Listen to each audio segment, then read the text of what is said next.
Seated. Thank you. Um,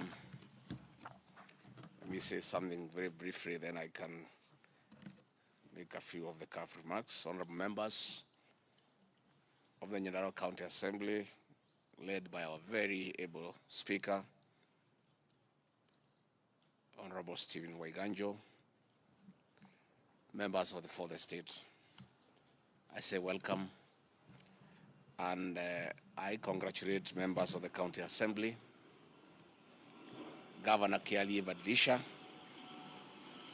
and the great people of Nyandarua County for being the first to enact a law regulating production, sale, and consumption of alcohol in Nyandarua County. In bringing to life the Nyandarua County Alcoholic Drinks Act 2023, you have spoken loudly and clearly. You have chosen life and prosperity. Through the leadership of the county, you are saving and securing a generation that risks being wiped out by illicit alcohol. Now we have a legal framework to support eradication of toxic and deadly brew for sobriety and productivity in the community and society. President William Ruto and the entire government acknowledge you for the courage of putting the people first before personal political interest. We know and understand that the pushback is ruthless. This is the kind of leadership that counties and indeed our country needs for impact. The Nyandarua County Alcoholic Drinks Act 2023 is an exciting outcome of the various engagements that I held with several stakeholders at the national and county levels. This law, therefore, complements the efforts of national government agencies like NACADA, our security agencies, in adding consumption of illicit brews. Based on this milestone, we appeal and encourage other counties, particularly those that are working towards enacting similar frameworks, to hasten the process. And for those who are yet to start the process, Nyandarua County is indeed the place to go and benchmark. I wish to take this opportunity to clarify that the fight against toxic and illicit alcohol is aimed at promoting quality in genuine business. We invite all to support this initiative to restore dignity in our youth, who are the main target of dishonest and heartless, ruthless business people. On this note, I wish to thank the media for creating awareness on the killer brews and highlighting alternatives of keeping our nation sane and sober. In conclusion, I'd like to appeal to counties and other leaders to support initiatives of individuals, organizations, and other stakeholders in ending illicit alcohol, drugs, and substance abuse. That is how the bottom-up economic transformation agenda will make sense in the Kenya we deserve. Mimi, honorable members of Nyandarua, you don't know how excited I am. Pastor Dorcas would have been here to welcome you, but she's in Kisii over the boy-child rehabilitation program. She told me to pass her love to you, because myself and yourselves and our security agencies are dealing with trying to preserve our youths who have not reached the addiction level. Pastor Dorcas and her foundation are working on those who are addicted and need rehabilitation. And she has told me to tell you to try. She doesn't need more clients. We make sure we don't give her more. She is overwhelmed by those young people who are already addicted. I want to say, the great leaders of Nyandarua, you have exhibited exemplary leadership in this sphere. After my request in my Sagana home in Nyeri, where we spoke as we faced Mount Kenya, you have gone out of your way, and you are the first county to conclude this bill. Asanteni sana. I really, really, really appreciate. Namtolea nyinyi kofia. Na nyuadu wa Nyandarua, maudu manyu makahitana de safari. You've done the right thing. This bill, I've gone through it, is a panacea to the problems we are having. Because the problem we are having, we did not have sufficient laws to deal with this problem. And we were having problem with the office of the DPP, the DCI, because of lack of sufficient laws. I'll be meeting all the security teams in Nyandarua, hopefully tomorrow, to tell them now they have a bill and they do their work. The leaders have done their job and they are finished. It is them to do their job. And I want to say, from what I have read, you leaders have done a fantastic job. If this law is implemented to the letter, this problem will be sorted in 3 months. Wale wanakunywa pombe, wakunywe baada ya kazi, sio badala ya kazi. And they drink the right stuff, isn't it? Na basi kuwe chache, mahoteli kuwe mingi na mabuchiri, na maduka, na mashule. But we're having a situation where bars are more than schools. You know, we are having in a shopping center where you have 10 buildings, 9 are bars and 1 is a shop.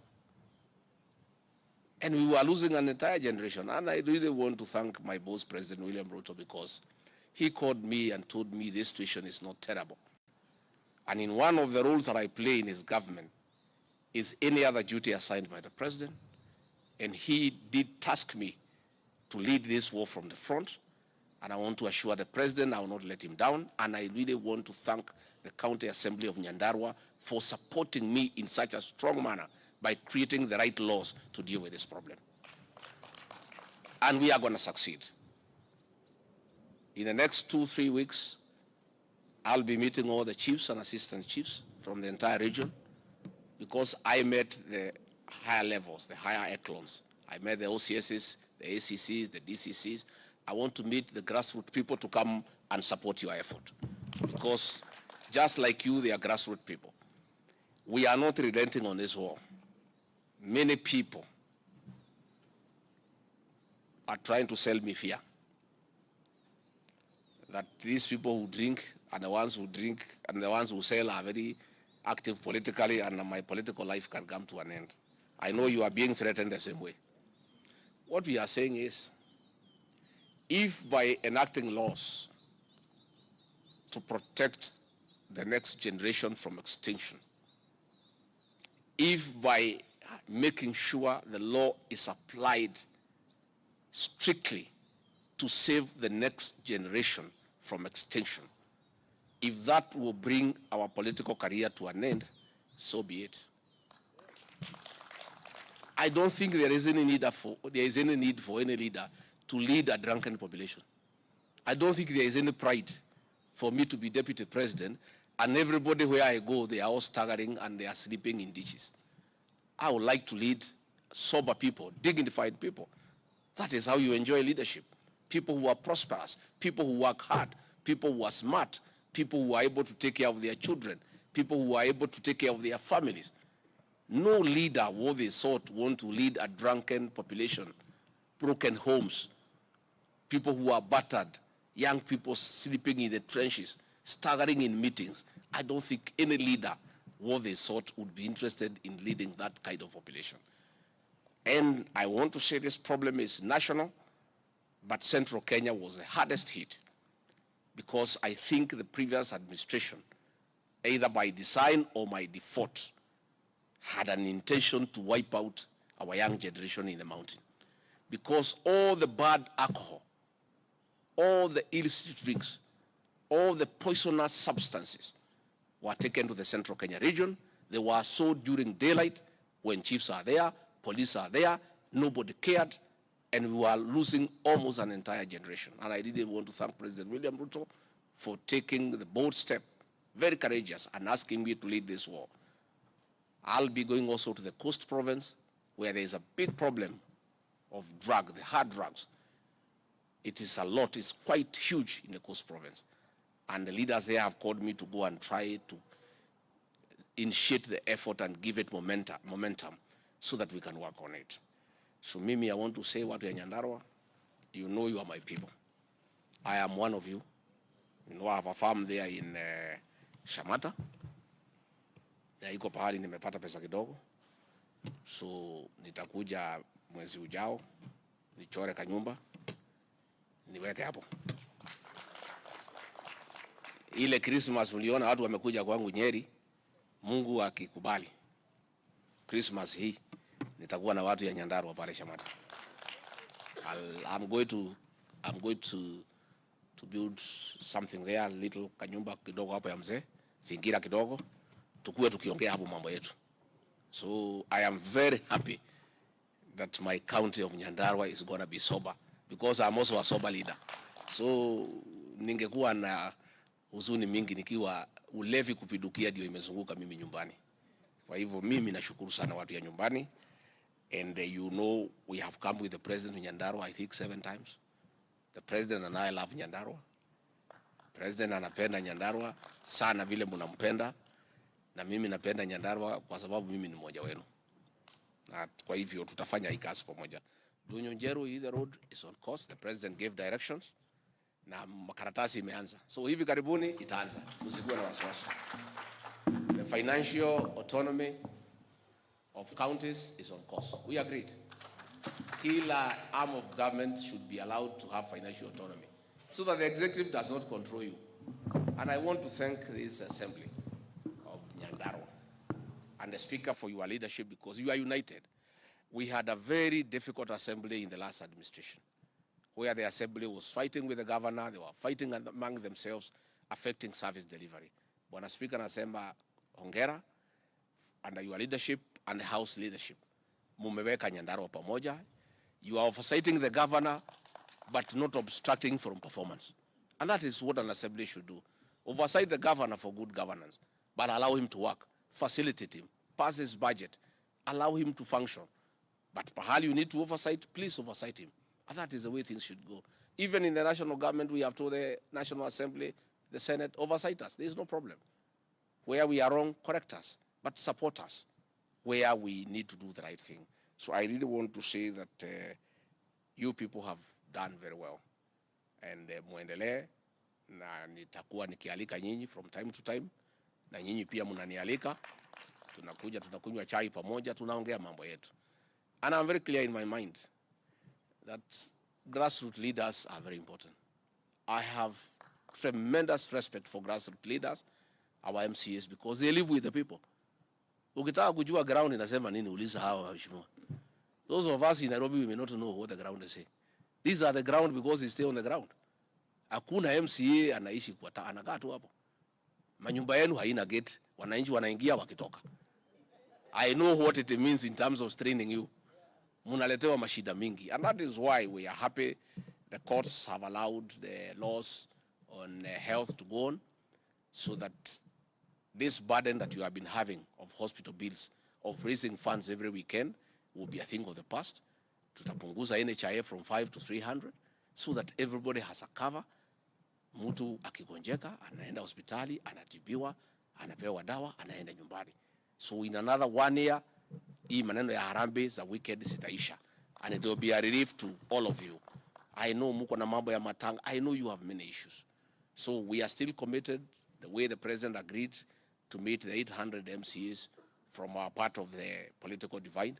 We are going to create a date, mkuje tukue na mazungumzo na rais, tukubaliane, so that we can be able to make progress.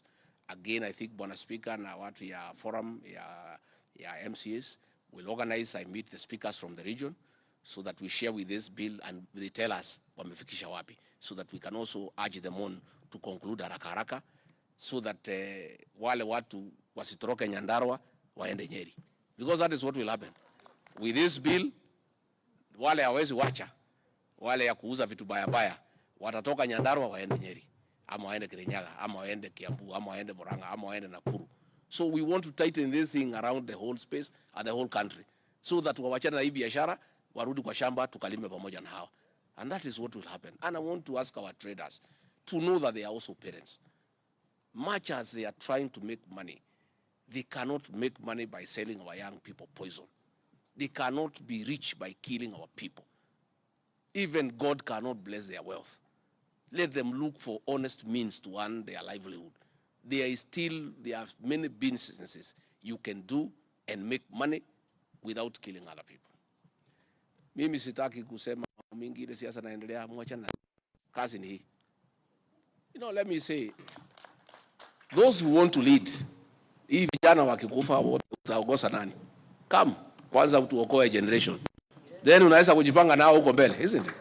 If these young people are all dead, wamepoteza vitambulisho, wanalala kwa mtaro, wewe unataka kuongoza, utaongoza hawa, utaongoza nani? There will be nobody to lead.